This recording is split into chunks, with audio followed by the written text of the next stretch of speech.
It's Friday night, and tonight at the Vue Cinema in London, well, every film every day looks like some bargains. Well, viewers can see Avatar or Black Panther or Till. There's an entire potpourri of movies to be seen. The movie theatres themselves have been slow to recover from the pandemic. With the CEO of Vue Entertainment says cinemas need more blockbusters to bring back their audiences. Tim Richards is that CEO. He joins me now from London. You know, if I look at the numbers, revenue is down, say, 30%, and content production, number of films is down 30%, and that's where you see a difference. Absolutely. First of all, welcome from London.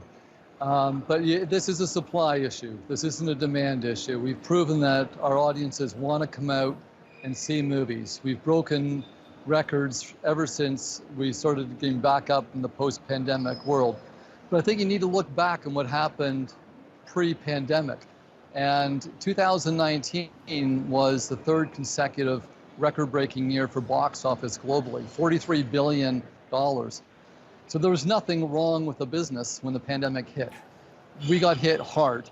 And as we come out of the pandemic now, last year, 2022, movies were down 36%, fewer films released than they were in 2019, and the corresponding box office was down 30%. Do you see a shift? Obviously, there has been at my own company, the own parent company of Warner Brothers and Warner Brothers Discovery, on this battle between streaming and theatrical release. Has that been resolved now, do you think?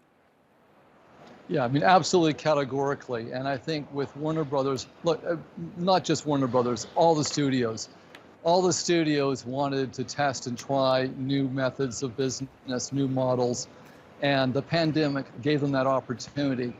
And every studio released one or two major blockbusters. Universal were first out of the blocks with Trolls, and then Disney with Mulan, and so forth. And everyone tried it, and without exception, they've now all acknowledged that they've lost not tens of millions, but hundreds of millions of dollars doing that. Now, with Warner Brothers in particular, Jason Kilar, who came in as CEO, his background was Hulu. And he said that in that particular year, 2021, every single film from Warner Brothers was going to be a day-and-date release. And then David Zaslav came in, and he's really turned the clock back into the slightly older model, a tweaked model, but one that works. Right. So I was in London over Christmas, and I did go to the cinema, and I went to one of your competitors, I have to confess, but it was one of the Everyman Theatre cinemas, but my point is, there is a shift in the way people want to go as well. Here there was a nice armchair or a sofa, food was being served at the chair. Is this a different way that you can see the ancillary revenue, to be sure, but more of a theatre environment? Well, I think, every company is trialing and testing new ways of doing business, and I don't think any industry can be complacent. We tried that. We tried sofas and love seats in 2005 to 2010 period. And for us, our focus is on the experience when you're in the auditorium. We want you to have the very best, most comfortable seats. We've got leather recliner seats. We want you to see it in the best possible picture with laser projectors, and then the absolutely phenomenal Dolby Atmos sound. And when you have a film like Avatar, and you go in and see Avatar in 3D, it is a different experience, a completely different experience.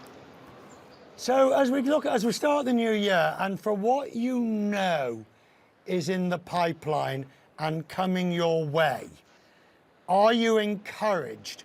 Because yes, blockbusters will fill to an extent, but you need a roster to create an entire schedule from a company as large as yours. Are you encouraged? Yeah, I've been in the industry for 30 years, 10 years with the studios, and I don't think there's ever been a time where I'm more excited about the future than I am today. It doesn't mean we're out of the woods yet. We still have a supply issue. I mentioned we were down 36% last year. We're going to be down roughly 20% fewer films this year. But 24 looking at the commitment that the studios have made, the films that have been greenlit, the films that have been actually financed, Yep. we're going to be looking at a more normalized market in 24. And this is not just the big Marvel blockbuster films. This is a full range of movies, Yep. from the black and white Belfast, which was extraordinary, right on through to Avatar and everything in between.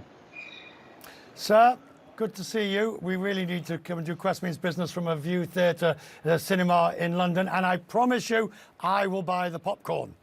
I know the generosity knows no ends. Thank you, sir. Have a good weekend.